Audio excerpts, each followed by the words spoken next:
Assalamualaikum warahmatullahi wabarakatuh. Kami dari kelompok 9 ingin mempresentasikan tentang minyak kelapa sawit yang beranggotakan 1.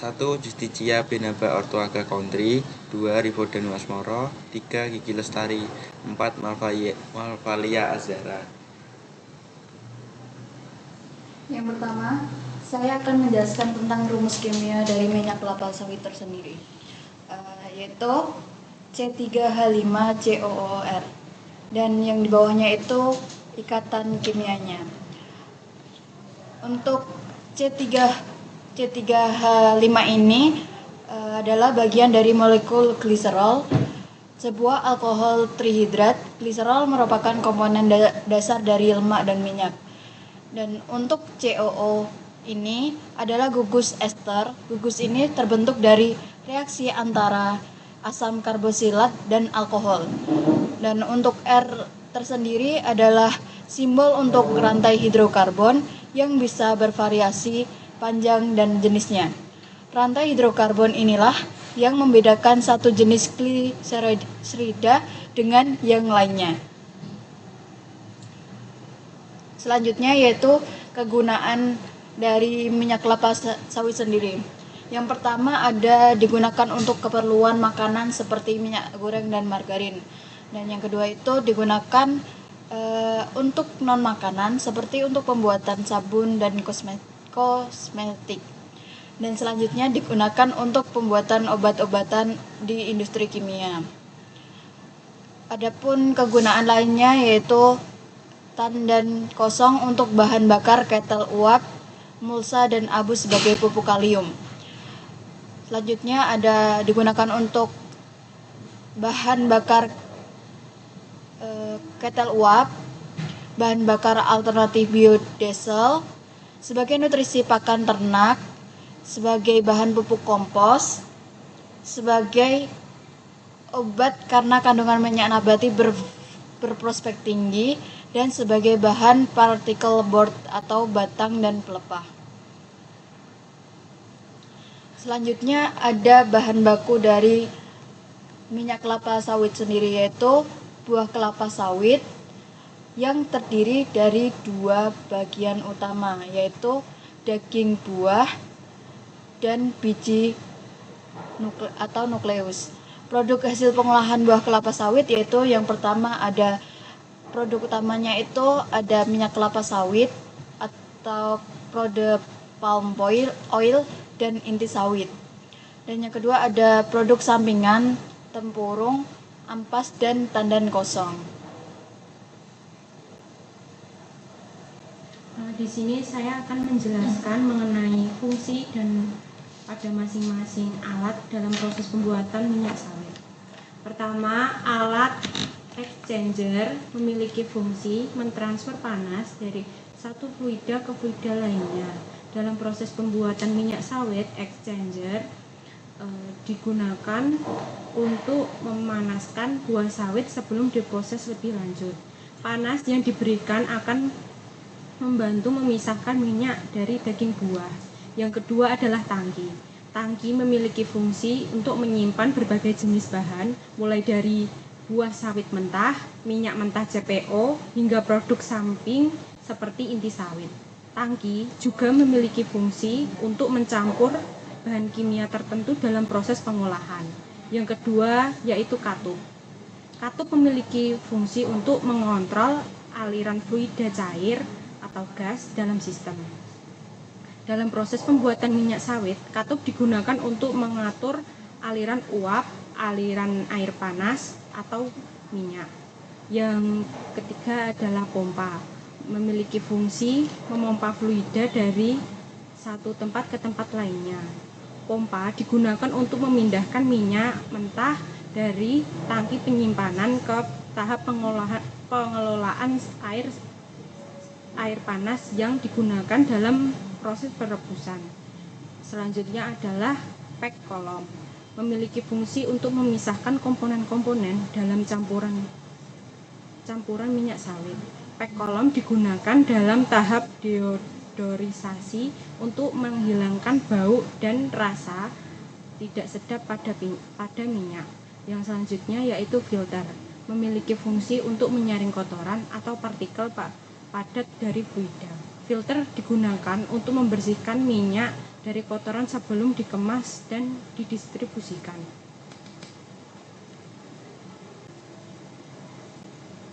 Selanjutnya yaitu boiler, memiliki fungsi utama untuk menghasilkan uap panas bertekanan tinggi.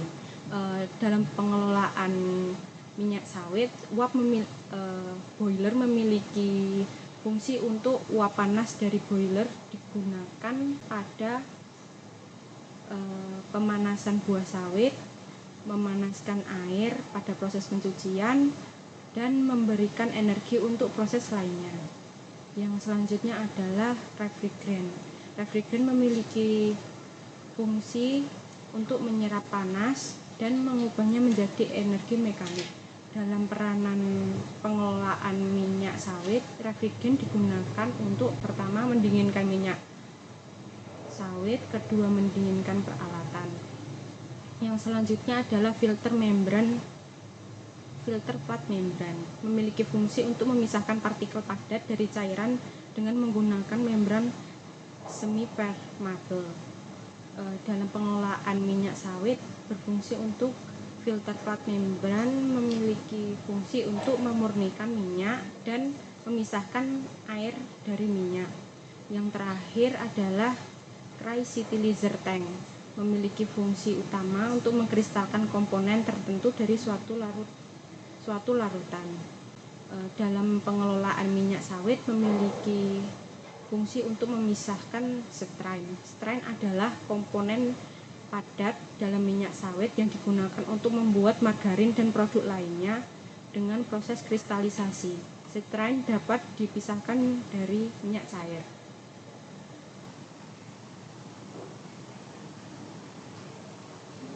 Selanjutnya yaitu diagram alir proses pengolahan minyak kelapa sawit.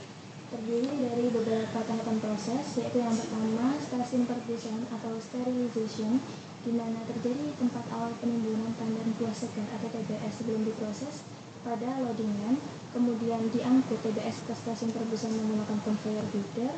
Kemudian perebusan TBS menggunakan uap untuk menghentikan aktivitas enzim yang dapat merusak minyak dan mempermudah pelepasan buah dari tandannya menggunakan vertical sterilizer. Yang kedua yaitu stasiun perontok atau tracing, di mana terjadi pengangkutan TBS setelah perebusan menggunakan tracing conveyor feeder, kemudian pemisahan tandan kosong dari buah sawit menggunakan pres tandan kosong, dan mesin untuk memisahkan buah dari tandan kosong menggunakan mesin perontok. Yang ketiga yaitu stasiun pemerahan atau pressing, di mana terjadi proses penghancuran dan pengepresan buah sawit untuk mengekstraksi minyak kasar menggunakan digester dan screw press, kemudian pemisahan minyak kasar dari partikel padat menggunakan anyatan ketat. Yang keempat yaitu stasiun penyediaan energi, di mana terjadi pemisahan serat atau fiber dari biji sawit menggunakan DP recorder, kemudian penghasilan energi dari pembakaran limbah serat dan cangkang sawit untuk menggerakkan mesin menggunakan alat boiler dan steam turbine. Yang kelima yaitu stasiun pemurnian minyak atau clarification station, di mana terjadi penampungan minyak mentah dari proses pengepresan menggunakan crude oil tank, kemudian pemisahan minyak dari air dan kotoran menggunakan gravitasi menggunakan alat continuous clarifier tank, penghilangan kandungan air dari minyak menggunakan vacuum tank, dan penampungan limbah cair dari pemurnian menggunakan safety. Yang keenam yaitu stasiun penutupan minyak, menggunakan alat decanter untuk memisahkan residu minyak dari limbah cair untuk meningkatkan efisiensi pemulihan minyak. Yang ketujuh yaitu stasiun pengambilan inti sawit atau kernel recovery, di mana terjadi pemecahan biji sawit untuk memisahkan kernel dari cangkang menggunakan pemecah biji atau nutcracker.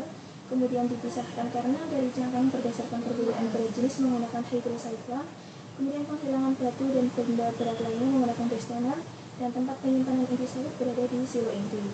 Langkah selanjutnya yaitu unit dan metal gum dan stripping column, yaitu tahap pengolahan lebih lanjut untuk menghilangkan kotoran atau gum dan menyaring minyak sawit. Yang kesembilan yaitu CPO storage tank, di mana penyimpanan minyak sawit mentah atau CPO sebelum dikirim ke pabrik penggilingan atau refinery untuk pengolahan lanjutan. Hasil utama dari proses pengolahan minyak kelapa sawit yaitu yang pertama CPO atau crude palm oil, yang kedua yaitu kernel. Diagram alir selanjutnya yaitu mengenai penyulingan minyak kelapa sawit. Ada beberapa tahapan. Yang pertama yaitu pencampuran atau mixing. Crude oil atau minyak mentah dicampur menggunakan alkali di dalam mixer dengan tujuan untuk menghilangkan asam lemak bebas atau FFA melalui proses netralisasi. Kemudian tahap yang kedua, pemisahan atau centrifugation, di mana campuran yang dihasilkan dari mixer diproses dalam sentrifug dengan hasil yaitu foods to soap atau limbah asam lemak yang digunakan untuk pembuatan sabun dan minyak bersih atau netralisasi awal. Langkah yang ketiga yaitu bleaching atau pemucakan. Minyak yang telah dipisahkan dialirkan ke bleach pan bersama dengan bleaching earth dengan tujuan untuk menghilangkan warna, logam berat dan kotoran yang larut di dalam minyak dengan hasil yaitu minyak yang lebih jernih. Tahap yang keempat yaitu pengeringan vakum atau vacuum drying, di mana minyak yang telah diputihkan diproses dalam vacuum dryer untuk menghilangkan sisa air dengan hasil yaitu minyak kering siap untuk proses selanjutnya. Langkah yang kelima yaitu penyaringan atau filtering, di mana minyak dari vacuum dryer disaring menggunakan filter press dengan tujuan untuk menghilangkan partikel sisa bleaching earth dan kotoran lainnya. Langkah yang keenam yaitu penyimpanan atau storage, di mana minyak bersih yang telah melalui penyaringan disimpan di dalam storage tank. Langkah yang ketujuh yaitu deodorisasi atau deodorizing. Minyak diproses dalam deodorizer steel di bawah tekanan vakum dan uap panas dengan tujuan penghilangan bau dan rasa yang tidak diinginkan dengan hasil yaitu minyak dengan kualitas yang lebih baik dan bebas bau. Yang kedelapan yaitu hidrogenasi atau hydrogenation, di mana minyak dihidrogenasi di dalam hydrogenation columns menggunakan gas hidrogen dan katalis dengan tujuan untuk meningkatkan stabilitas minyak terhadap oksidasi, mengubah minyak cair menjadi lemak padat digunakan dalam margarin atau chardonnay dengan produk yaitu minyak yang lebih stabil atau produk padat. Yang ke-9 yaitu pendinginan atau pengemasan, packing. Minyak atau lemak padat dari hidrogenasi didinginkan menggunakan freezer sebelum dikemas, kemudian minyak disaring kembali menggunakan filter untuk memastikan kualitas akhir, dan customer yaitu produk akhir dikirim untuk dikonsumsi atau pengolahan lebih lanjut. Hasil akhir dari proses penyulingan yaitu yang pertama, minyak goreng atau refined palm oil, yaitu siap dikonsumsi dengan kualitas yang lebih baik. Yang kedua yaitu lemak padat, produk hasil hidrogenasi untuk margarin atau shortening. Dan yang ketiga yaitu byproducts atau limbah seperti foods atau asam lemak digunakan untuk sabun atau produk lain.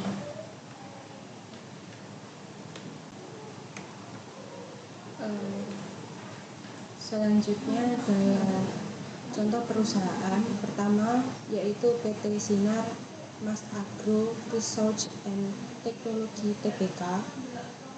Pada contoh perusahaan ini menempati posisi pertama sebagai incumbent sawit dengan pendapatan tertinggi.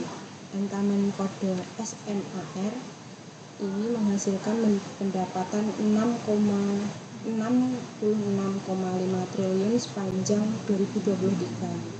Dari data perusahaan dijelaskan bahwa kontribusi produk turunan mencapai 81% dari total penjualan. Perusahaan ini memiliki lahan tertanam 1.034.200 hektar dengan jumlah produksi TBS 2,41 juta ton TBS sawit. Yang kedua yaitu PT Astra Agro Lestari Tbk. Di tahun 2023 PT Astra Agro Lestari Tbk membukukan pendapatan bersih sebesar 20,75 triliun.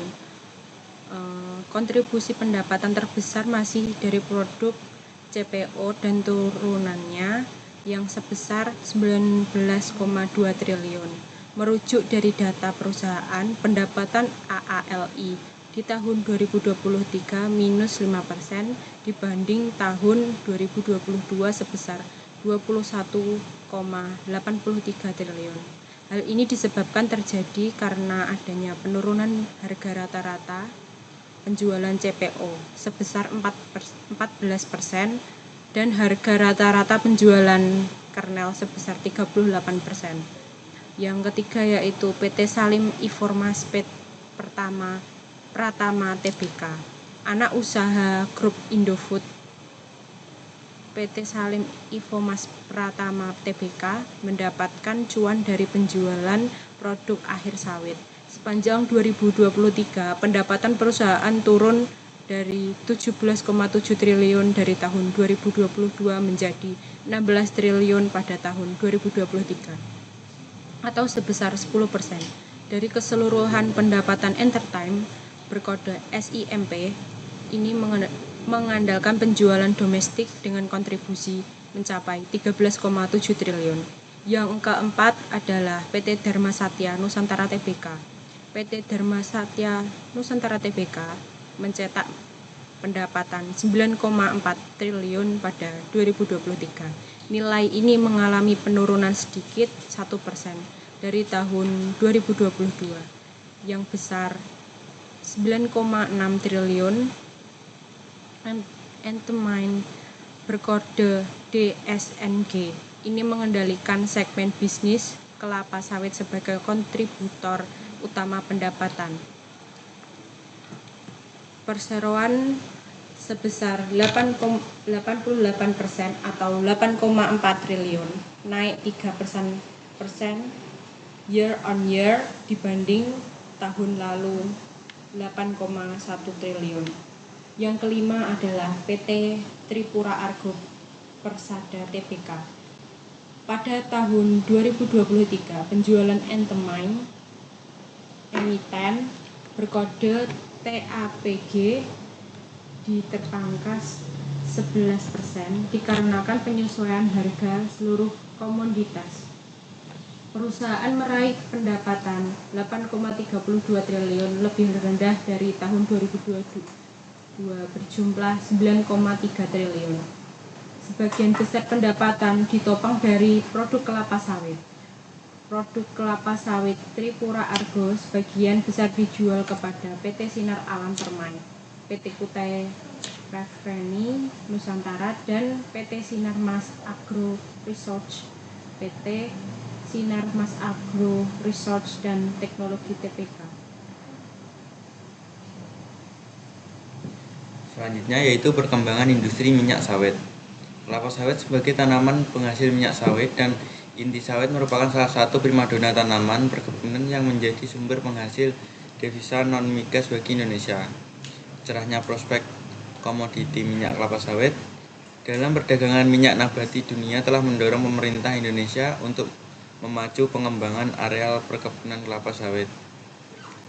Berkembangnya subsektor perkebunan kelapa sawit di Indonesia tidak lepas dari adanya kebijakan pemerintah yang memberikan berbagai insentif, terutama kemudahan dalam hal perizinan dan bantuan subsidi. Investasi untuk pembangunan perkebunan rakyat dengan pola PIR BUN dan dalam pembukaan wilayah baru untuk areal perkebunan besar swasta. Sekian dari kelompok kami. Jika ada pertanyaan, komen di kolom komentar. Nah ya. Bye.